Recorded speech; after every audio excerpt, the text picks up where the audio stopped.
انت غالبا كل ما بتبدأ في حاجة ما بتكملهاش للآخر، وده بيرجع انك بتلاقي صعوبة في الاستمرار. وعشان كده انا جايلك في الفيديو ده وهنتكلم عن 4 خطوات هيخلوك تستمر في اي حاجة تبدأها ان شاء الله. بس قبل ما نبدأ صلي على النبي صلى الله عليه وسلم، ولو مؤخر فرض فقوم صلي الاول ويلا بينا نبدأ الفيديو. انت لو لسه جديد في موضوع تطوير الذات فهتلاقي ان اصعب حاجة في تطوير نفسك هي الاستمرارية، وصعوبة الاستمرار جزء منها انت السبب فيه. هو الاستمرارية محتاجة مجهود وانضباط، بس في حاجات انت لو عملتها فهتسهل على نفسك موضوع الاستمرار. طيب ايه بقى الحاجات دي؟ اول حاجه فيهم هي انك انت تظبط روتينك. انت لازم تظبط روتينك على اساس الحاجات اللي انت عايز تستمر عليها. هتحدد وقت معين في اليوم او الاسبوع بتعمل فيه الحاجه دي، وتحترم الوقت ده وما تخليش اي حاجه تاخد منك الوقت ده. يعني لو في خروجه او عايز تنام وتريح والكلام ده كله خليهم في اي وقت غير وقت التمرين ووقت التعلم ووقت الحفظ القرآن والكلام ده كله، عشان لو خليت الموضوع عشوائي او ما احترمتش الوقت بتاعك فهيكون الاستمرار صعب جدا ان لم يكن مستحيل. تاني حاجة المحاسبة.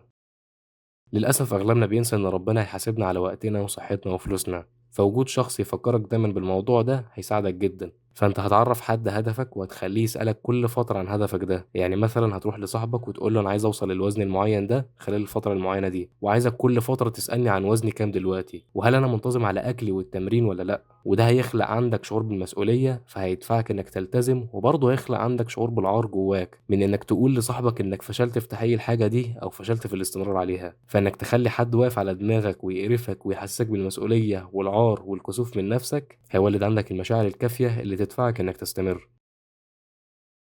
تالت حاجة قليل دائم خير من كثير منقطع.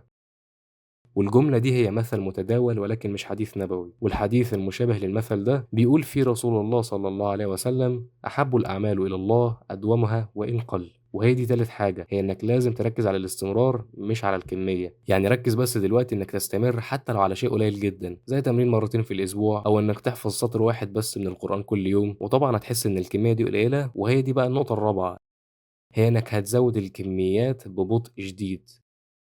يعني ابدأ بحفظ سطر واحد بس من القرآن كل يوم واقعد كرره كل شوية طول اليوم، وبعد أسبوعين 3 خليهم سطرين في اليوم، وكمان أسبوعين خليهم 3 سطور. أما ما تبدأش بسطر واحد دلوقتي وتقرر بعدها بأسبوعين تحفظ بالصفحة الكاملة، إياك تعمل كده لأن ده هيعملك حاجة اسمها بيرن أوت، ودي زيها زي الانتكاسة. هتلاقي نفسك مرة واحدة قفلت خالص ومش قادر تعمل أي حاجة من اللي كنت بتعملها، وهترجع 100 خطوة لورا ساعتها. فعشان ما يحصلكش البيرن أوت زود الكميات ولكن ببطء شديد. وتعالى دلوقتي كده نراجع اللي قلته بسرعة. اول حاجه هي انك انت تحدد وقت معين هتعمل فيه الموضوع اللي انت عايز تستمر عليه سواء شغل او تمرين او تعلم، وتحترم الوقت ده. تاني حاجه هي انك انت تعرف حد هدفك وخليه يقف على دماغك عشان تحس بشعور المسؤوليه والعار فتستمر في الحاجه دي. وتالت حاجه هي انك انت تركز على الاستمرار مش الكميه. ورابع حاجه هي انك انت تزود الكميه ببطء شديد جدا. فحاول تطبق ال4 حاجات دول وان شاء الله تقدر تستمر في العادات الايجابيه اللي انت بتحاول تستمر عليها. وبس كده، السلام عليكم.